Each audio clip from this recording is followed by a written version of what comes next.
How you doing, guys? Today we have a Schlage Encode Keypad that the customer lost the only key. So we're gonna take it apart and we're gonna rekey it. We're gonna have to start removing everything from the inside of the lock, and we'll show you step by step. Let's start. So the first thing we're gonna do, we're gonna just pull up the cover, and then we have two Phillips screws, but we're gonna also pull up the battery package and we'll remove the screws. By the way, if you like those type of videos, don't forget to subscribe so you can see our daily videos. After removing the two screws, we're gonna put the whole lock on the side, and we need also to disconnect the cable and those two screws that holds the exterior keypad. So I'm gonna release the Phillips screws, and I'm holding on the other side, I'm holding the lock from not falling apart. I'll take those screws, and in order to take it out, we're gonna have to disconnect the cable. So there is a small clip, we're gonna pull it out. We're gonna put the inside part of the keypad right on the side. We're gonna slide the cable out of the plate, and now we can pull the lock out.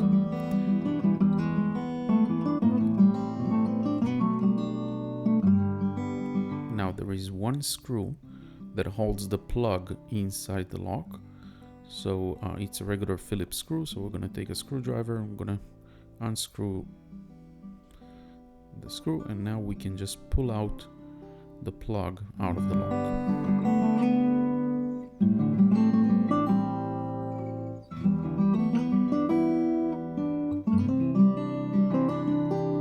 We have the plug in our hand. We're gonna have to disassemble it in order to make a key for it. It's a Schlage, and there is a small pin in the tail of the lock, so we're gonna press on the pin with a sharp tool and unscrew the cap counterclockwise. You want to keep all the parts on the side and make sure not to lose any part. Now we're gonna take the pin out, and then we're gonna take the spring. Now, since we don't have a key, we're gonna have to turn it anyways, so I'm gonna use a Lishi SC1, and if you want to learn how to use Lishi, we have some videos on our channel.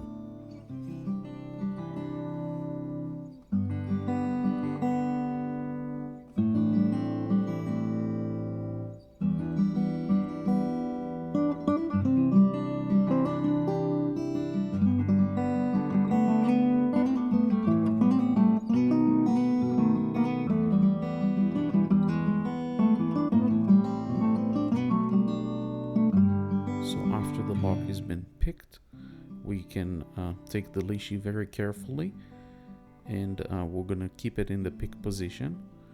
And now we can take a follower and put it in the tail of the lock and push the entire mechanism out. I'm using HPC followers, which is aluminum. There is also plastic available. So I'm gonna put the lock in the certain position, and we're gonna push it, and we have the plug in our hand with 5 pins. I already prepared 3 copies of random keys, and we're gonna take all the pins out, and I'm gonna slide the new key, and based on the shape of the key, I'm gonna put the same length of pins to make sure that everything is matching in the plug.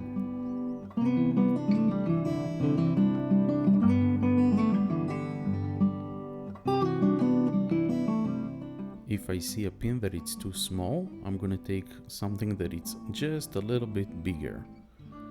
It needs to be flushed. I'm holding the key very tight in the plug to make sure that it's all flush. The key have a tendency to go down, so I want to make sure that it's still elevated the same way that it's gonna sit when it's sitting inside the whole mechanism.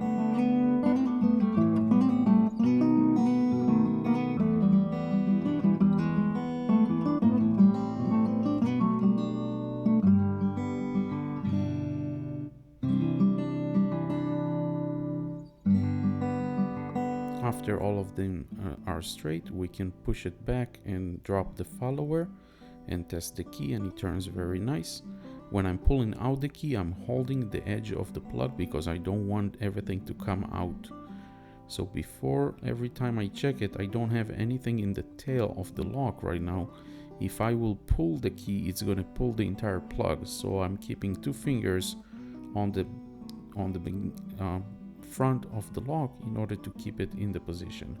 Now we're going to reverse the procedure. We're going to put the spring first inside the hole. Then we're going to take the pin and we're going to put it also in the hole. And then we're going to take the 3 pieces together. I'm going to make sure they're tied together. I'm holding it with 2 fingers, and I'm going to take the whole mechanism and push it on the pin and start turning it clockwise until it locks in place.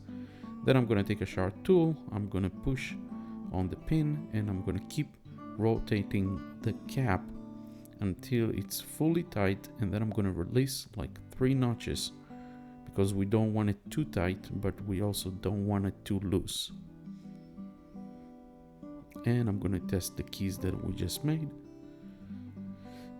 and it turns very nice and easy.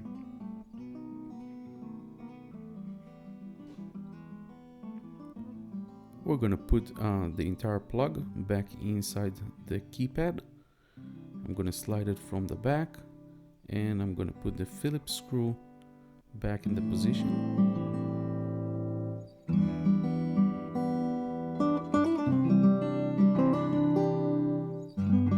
Now this tail over here, it have different shapes, so you need to check which direction your lock is moving. If the door is, if it moves to the left, you need to check that it's on the right so you can turn it. So you need to slide it through the hole in the middle of the latch, and also the cable, the electric cable needs to go underneath, just like that. And when you have this one lined up, you pick up the guard that you need to tighten it up. There is a top side to it, so you need to make sure you put the right position. You slide the cable through it in the right position,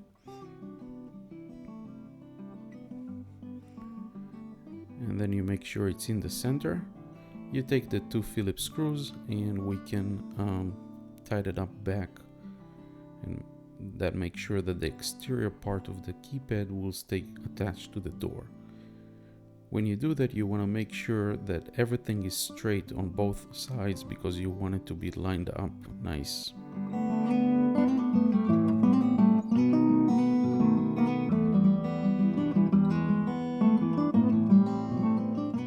I actually focused on the exterior part, but the interior part, you can see it's not exactly straight. I didn't see it at the time, so I'll have to remove it in a second. Now we're going to attach the cable back before we put everything together, because the cable is the one that that will make the code works. So we're going to attach the cable. It have only one shape how to slide it in. I'm going to move all the stuff around. Now the latch on the inside also have the same shape. You want to make sure that it's, when you turn it, you want to make sure that it's lined up with the tailpiece that comes out from the front. Now don't try to push anything hard because everything should fit nice and snug. When before you put the screws, you want to check and make sure that from the inside you can lock and unlock very easy. Now you need to attach the 2 screws, but I already saw that it's not lined up, so I'm going to take it out again, and I'm going to release a little bit, not all the way, but I'm going to release a little bit of the Phillips screws here, and I'm going to fix the plate to sit nice and straight, and I'll tighten it back again.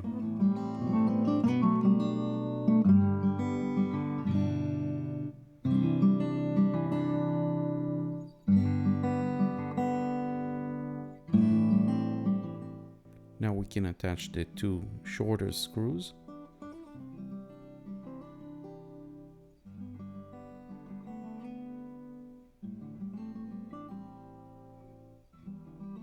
and we can slide back the batteries and the cover. Misconception: people think that if you take the batteries out, all the codes are erased. That's wrong. Everything should be in the memory. Everything should be working fine. After you do that, you can go and test out the door from inside and from the outside to make sure that everything is working the way it should, with the code and with the keys. So I'm going to check it from the inside. It works nice and easy. And from the outside, the lock works perfect, and we can open it with the key. I don't have the code. This is the customer's house. And that's it. Job well done. Guys, don't forget to like and subscribe. If you have any questions about lock rekeying, electronic locks, don't hesitate to text me in the comments below. Let me know if it worked for you, and I would love to reply to any comment. Thank you very much for watching.